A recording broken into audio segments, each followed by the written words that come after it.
Have you ever looked at those big global headlines? The ones about trade policies changing or central banks making moves or even geopolitical stuff, and just wondered, how does all that huge global machinery actually affect a massive bank like, say, Deutsche Bank? It's a great question because those forces definitely trickle down. Exactly. And today, that's what we're doing. We're taking a deep dive into Deutsche Bank's latest interim report. It covers the first half of 2025. hmm It's a pretty detailed look. It is. And our job here is to sort of cut through the financial jargon. We want to pull out the key insights for you. How did the bank actually do? What was the economic weather like? And what are the maybe surprising challenges and opportunities shaping things right now? Basically giving you the inside track. Yeah, think of this as your shortcut to understanding how a global banking giant is navigating everything from, well, U.S. tariffs to shifts in the real estate market and what all those details tell you about the wider economy. We're going to extract the important stuff from this report. Sounds good. Where should we start? Okay, so let's set the scene first, the big picture. What kind of global economic environment was Deutsche Bank actually operating in during the first half of 2025? What were the main sort of drivers of change? Well, the first half of 25 was definitely marked by significant uncertainties. That's probably the main thing. Okay, like what specifically? We saw the continuation of U.S. tariffs. That was a big one. And also an escalation of tensions in the Middle East. Right. And both of those things really contributed to the global economy losing a bit of steam, a bit of momentum. But, and this is interesting, it played out quite differently depending on the region. Okay, so not uniform. Not at all. Overall global growth, it came in at 3.0%. That's down a bit from 3.3% in 2024. Right. But if you break it down, developed countries grew slower, 1.2% down from 1.7%, while emerging markets, well, they also slowed down to 4.0% from 4.4%, but they were still growing faster, relatively speaking. So emerging markets showing a bit more resilience despite those trade tensions. Exactly. Even with those headwinds, they held up comparatively well. Yeah. And what's really insightful is how central banks reacted. Yeah, what did they do? Well, inflation was actually declining in several key areas. And that gives some central banks, including the European Central Bank, the ECB, room to actually lower key interest rates further. Okay, so providing some support there. Definitely. But then you had the Bank of Japan, which kind of went the other way. It continued to gradually raise rates because they were dealing with rising inflation in their own economy. Right, different local pressures. Precisely. Now, those U.S. tariffs, they were a huge theme. There was this Liberation Day announcement, April 2nd, 2025. That specifically caused quite a bit of market volatility. I remember that, a big equity sell-off. Yeah, sharp sell-off initially. But here's where it gets really interesting. Despite those punitive tariff announcements and even talk of potentially higher blanket tariffs, Right. some equity indices, like the S&P 500, actually hit new all-time highs by early July. Wow. So the market kind of shrugged it off or priced in a resolution. It suggests a kind of de-escalation sentiment took hold. Maybe markets started believing things wouldn't get as bad as feared, or that businesses could adapt. The August 1st deadline for tariff extensions, though, that's still a key date everyone's watching. Got it. Still an overhang. Absolutely. And just one more regional point, Germany, their export-focused economy actually got a pretty strong boost. Oh, really? Despite the global slowdown? Yeah, from foreign trade, strong private consumption, and also helped significantly by a more expansionary fiscal policy from their government. Think infrastructure investment. So that helped Germany push back against the global trend a bit. So it really is a mixed picture then. You've got this overall global uncertainty, trade issues, pulling things down. But then these specific pockets of resilience, even growth, often driven by policy or regional factors. Exactly. It really highlights how these economies are linked, but still have their own distinct dynamics. Right. Banks have to navigate all of that variety. Okay, so Yeah. with that complex global backdrop set, let's turn to Deutsche Bank itself. Let's unpack their financial health. How did they actually perform in the first half of 2025? What are the core numbers telling us? Well, the headline is, they reported a very strong performance. Yeah, okay. If you look at the profit that's attributable to shareholders, in Q2 2025 alone, it was $1.5 billion. 1.5 billion profit. Wasn't it a loss the year before? Exactly. The huge turnaround from a loss of $0.1 billion in Q2 2024. Wow. And for the full first 6 months of 2025, that profit figure hit $3.3 billion. That's up sharply from 1.1 billion in the first half of last year. So a really significant jump in profitability then. A very significant jump. And total net revenues were up too. Yeah. 7.8 billion in Q2, up from 7.6 billion. For the first half, 16.3 billion compared to 15.4 billion last year. Okay, solid revenue growth. Yeah. Solid growth. But maybe the most striking metric is the return on equity. The post-tax return on average shareholders' equity. ROE, right? Yes, ROE. It jumped from negative 0.9% in Q2 last year to positive 9.1% in Q2 this year. Huge swing. Huge. And for the first half, it went from 3.5% last year to 9.9% this year. Nearly 10%. That's impressive. And the overall size of the bank, assets. Their total assets were pretty stable, actually. 1,398 billion as of June 30th, basically flat compared to the end of 2024. So it suggests controlled growth, not just expanding the balance sheet wildly. Right. So beyond these headline numbers, which are clearly strong, Yeah. what's driving this? What's the engine behind this positive trend? We hear a lot about their global house bank strategy. Is that really the key? I think it absolutely is. The global housing strategy is really central to these results. You can see they're executing well on it. What does that mean in practice, though? It's basically about focusing on sustainable revenue growth, but doing it alongside really rigorous operational and capital efficiency, being the main bank, the house bank, for their core global clients. And the numbers back it up. They've achieved a 5.9% compound annual revenue growth rate since 2021. That's right in the middle of their target range of 5.5 to 6.5%. So hitting their targets there. Exactly. And at the same time, they're making progress on this big Euro 2.5 billion operational efficiency program. That's clearly helping the bottom line by controlling costs. Right, so it's growth plus efficiency working together. That's the idea. Be the go-to bank, but run the business tightly. Okay, this is where it gets really interesting for me. Let's dive deeper into the individual parts of the bank. How did each of Deutsche Bank's main business segments actually contribute? Because each one tells a bit of a different story, right? They definitely do. Each segment has its own narrative. Let's start with the corporate bank. Okay. Their profit before tax was up a solid 22% in Q2, hitting 738 million. Now, what's interesting here is that net revenues were actually slightly down by 1%. Oh, so how did profit go up so much? Lower provisions for credit losses, meaning they set aside less money for potential bad loans and lower non-interest expenses. Cost control again. Ah, okay, so it speaks to the health of their corporate clients, maybe, and good cost management. I think so. And they even got recognized for it. Best in Corporate Banking in Asia Pacific award. Nice validation. Okay, what about the investment bank? Usually quite volatile. It was a mixed bag, but overall positive. Profit before tax rose 11% to 826 million in Q2. What drove that? Mostly strong performance in FI fixed income and currencies. Revenues there were up 11%. Why? Increased market volatility, which often means more trading, and good client activity. Okay, so they capitalized on the market swings. They did.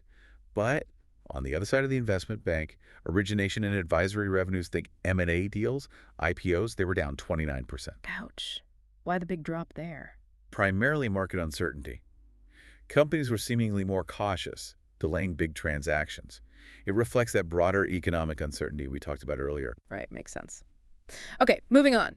The private bank. Dealing with individuals and wealth management. Yeah, the private bank saw modest growth. Revenues up 2% to 2.4 billion. Okay, steady. Steady. And the story here is growth in investment products and also deposit revenues, offsetting a deliberate strategic reduction in some loan products that use up more capital. So a strategic shift towards less capital-intensive, perhaps more fee-based business. Seems like it. It's a Yeah. smart move for efficiency. Right. And they also pulled in strong net inflows, 6 billion, into assets under management just in Q2, so attracting client money. Okay. And asset management as a standalone division. Asset management showed really impressive growth, actually. Profit before tax surged 41% to 225 million. Net revenues up 9%. 41% profit growth. What fueled that? Mostly management fees, especially from their passive products, think ETFs, and also significant performance fees from their alternatives business, like infrastructure and real estate funds that performed well. So strong demand for those kinds of diversified investments. Absolutely. And their total assets under management in this division hit a pretty major milestone, 1,010 billion, just over €1 trillion. Wow. Okay, one segment left corporate, another. That's usually where odds and ends go. It is. And here we saw a huge swing. They reported a profit before tax of 28 million in Q2. Compare that to a loss of 1.5 billion in the same quarter last year. Massive turnaround. What happened there? Was it operational? Not really operational in the usual sense. It was largely due to releasing part of a provision they had set aside for litigation related to the post-bank takeover.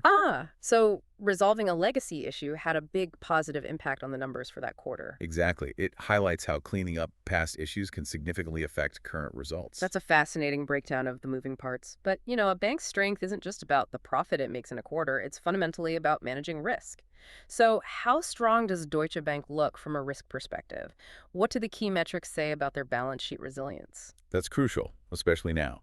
And their key risk metrics do show clear resilience. Okay, like what? Well, their main capital measure, the Common Equity Tier 1 ratio, CET1, stood at 14.2% at the end of June. Is that good? Yes, it's comfortably within their target range, which is 13.5 to 14%. So they have a solid capital buffer. Okay, what else? Their leverage ratio was also strong at 4.7%, slightly up. And the liquidity coverage ratio, the LCR, basically their ability to meet short-term cash needs, was very healthy at 136%. Way above the minimum requirement. Yeah, the regulatory minimum is 100%. So that 136% represents a 62 billion surplus in high-quality liquid assets, a big cushion. Got it. Strong liquidity. And one other thing, Mm. their risk-weighted assets, or RWA, actually decreased, down to 341 billion from 356 billion, partly due to active capital optimization, managing their exposures efficiently. Okay, so the core safety metrics look robust. But digging a bit deeper, what about those specific key risk themes they mentioned? You talked about U.S. tariffs earlier. How are they managing the risk from that in their loan books? Yeah, that's definitely something they're watching very closely. They're specifically monitoring clients in industries that are more sensitive. Like, Automotive, manufacturing, consumer goods, technology. makes sense. Now, while there's still ongoing uncertainty from the tariffs, the bank emphasizes that its overall credit portfolio remains high quality. It's mainly investment-grade clients. And importantly, they haven't seen any material deterioration so far. So far, okay. Are they doing anything proactively? Yes, they've actually extended what they call a dedicated tariff-related overlay. It's basically an extra layer of caution in their risk models, specifically to manage potential supply chain disruptions caused by tariffs. Okay, proactive monitoring and adjustments. What about commercial real estate? That's been a worry spot for many banks, especially in the U.S. It has, and Deutsche Bank acknowledges that CRE markets, particularly U.S. offices, are still feeling the pressure from higher interest rates and also lower demand because of, hybrid work patterns. Right. So what's the main risk there for them? The main risk they highlight is refinancing loans that are coming due. Can those properties support new loans at higher rates? They note their non-recourse financings, where the bank can only claim the property itself, not other assets of the borrower, amount to about 33 billion. Okay. And what's their assessment of the potential losses there? They've run stress tests. In a worst-case scenario, they estimate that this segment could see about 1.1 billion in credit losses spread over multiple years. 1.1 billion potential loss. How much have they already set aside for that? Their current allowance for credit losses specifically for this portfolio is 0.7 billion. They believe this is reasonable, given where we are in the CRE down cycle. So they've provisioned significantly, but acknowledge there could be more if the worst case unfolds. Okay, so a known risk, and they've provisioned substantially for it. Makes sense. I imagine environmental factors are also increasingly on their radar. Climate risk. Absolutely. Climate transition risk, the risk associated with shifting to a greener economy, and physical risks, like from extreme weather, are growing areas of focus. They say they're embedding these into their core risk management frameworks. Are they putting numbers on it? They are, through sensitivity analysis. They looked at different climate scenarios. The potential stressed credit loss impact ranged from relatively small, single-digit euro millions, under a scenario assuming current climate policies continue, Okay. up to a low two-digit euro million figure under a more challenging delayed transition scenario where policy action is slower and more disruptive. So they are starting to quantify these potential financial impacts. Interesting. It shows how broad risk management has become. Okay, one last area to touch on. The regulatory and accounting world is always changing for banks. What are the key shifts happening now, and how are they impacting Deutsche Bank? Yeah, it's a constantly moving target. One big theme right now is actually regulatory divergence. Divergence. Yeah. How so? Well, you're seeing the U.S. and the U.K. pursuing more sort of targeted financial deregulation, trying to make their markets potentially more competitive. Okay. whereas the EU is really focused on banking stability and pushing ahead with implementing the final Basel III rules, which generally mean stricter capital requirements for banks. So different directions of travel? Somewhat. Yeah. For example, the UK actually delayed implementing its version of Basel III, called Basel 3.1, until 2027, and the new trading book rules, FRTB, until 2028, partly to better coordinate and give banks more time. Right. So global banks like Deutsche Bank have to manage these different rule books in different regions. Exactly. It adds complexity. Mm. Another big operational change coming is T+1 settlement in Europe. Transactions settling in one day instead of two. Precisely. Europe is proposing to move to T+1 by October 2027, basically catching up with moves in the US, UK, and Switzerland. That requires significant changes to banks' back-office systems and processes. A big operational lift. Definitely. And on the accounting side, just quickly, they mentioned an update in Q2 to one of their models under IFRS 9. That's the accounting standard for loan losses. Okay. Specifically, they updated the model for loss given default, or LGD. The result was actually a net reduction of $133 million in their overall credit loss allowance. So refining the model meant they needed slightly less set aside. In this instance, yes. But the key point is these models are constantly evolving. They incorporate new economic data, forecasts, and also these management overlays we talked about to try and reflect the current reality and uncertainties as accurately as possible in their financial statements. Got it. It really paints a picture of a bank navigating this intricate web, doesn't it? You've got the global economy pulling in different directions, their own internal strategy playing out, and this constantly shifting regulatory landscape on top. It's definitely a complex balancing act. What an incredible deep dive, though. We've really seen Deutsche Bank showing, well, significant financial resilience and clear progress on their strategy, all while navigating this really tricky global economy with trade tensions, different regional speeds. Yeah, from the strong segment, results in places like asset management, to how they're proactively managing risks like the U.S. tariffs or the CRE market. Right. It gives you a much more detailed picture than just the headlines. Hopefully you listening now feel much better informed on a topic that can often seem pretty opaque. Absolutely. It really makes you think, though, as these global trade policies keep evolving and central banks keep adapting to inflation and growth, what's the next big wave? The next disruption or maybe opportunity for these big international banks? That's the multi-billion-dollar question, isn't it? Yeah. How could these trends reshape the whole financial services industry in the next few years? Exactly. Something to keep watching. Keep an eye on how banks like Deutsche Bank continue to adapt their strategies in this, well, constantly changing world. The story is definitely far from over.